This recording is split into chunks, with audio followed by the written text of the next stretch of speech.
যুক্তরাষ্ট্রের যুদ্ধবিরতি প্রস্তাব পর্যালোচনা করার কথা জানাল ইরান। যুক্তরাষ্ট্রের প্রেসিডেন্ট ডোনাল্ড ট্রাম্প দাবি করেছেন, প্রায় ৪ সপ্তাহ ধরে চলা যুদ্ধ বন্ধ করতে ইরান এখন একটি চুক্তি করতে মরিয়া হয়ে উঠেছে। তবে তার এ দাবি প্রত্যাখ্যান করেছেন ইরানের পররাষ্ট্রমন্ত্রী। তিনি বলেছেন, তার দেশ যুক্তরাষ্ট্রের একটি প্রস্তাব পর্যালোচনা করছে ঠিকই, কিন্তু সংঘাত নিরসনে কোনো আলোচনায় বসার ইচ্ছা তাদের নেই।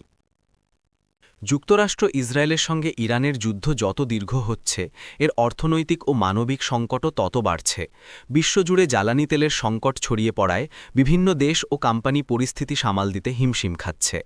এমন এক সময়েই দুই দেশের পক্ষ থেকে এসব পাল্টাপাল্টি বক্তব্য এলো। ইরানের পররাষ্ট্রমন্ত্রী আব্বাস আরাগচি বলেছেন, যুক্তরাষ্ট্রের সঙ্গে সরাসরি কোনো সংলাপ বা আলোচনা হয়নি, তবে মধ্যস্থতাকারীদের মাধ্যমে বিভিন্ন বার্তা আদান-প্রদান করা হয়েছে। গতকাল বুধবার রাষ্ট্রীয় টেলিভিশনে দেওয়া এক সাক্ষাৎকারে আরাগচি বলেন, বন্ধুপ্রতিম দেশগুলির মাধ্যমে আমাদের কাছে আসা বার্তার উত্তর দেওয়া কিংবা নিজেদের অবস্থান জানানোকে সংলাপ বা আলোচনা বলা যায় না। তথ্যসূত্র রয়টার্স। হরমুজ প্রণালীতে ইরানের নৌমহড়ার দৃশ্য। ইরানের ইসলামী বিপ্লবী গার্ড বাহিনীর অফিসিয়াল ওয়েবসাইট সেপা নিউজের প্রকাশ করা ছবিতে দেখা যাচ্ছে, হরমুজ প্রণালীতে আইআরজিসি ও ইরানি নৌবাহিনীর যৌথ সামরিক মহড়ার সময় একটি দ্রুতগামী আক্রমণকারী নৌকা থেকে রকেট ছোড়া হচ্ছে। তথ্যসূত্র গালফ নিউজ।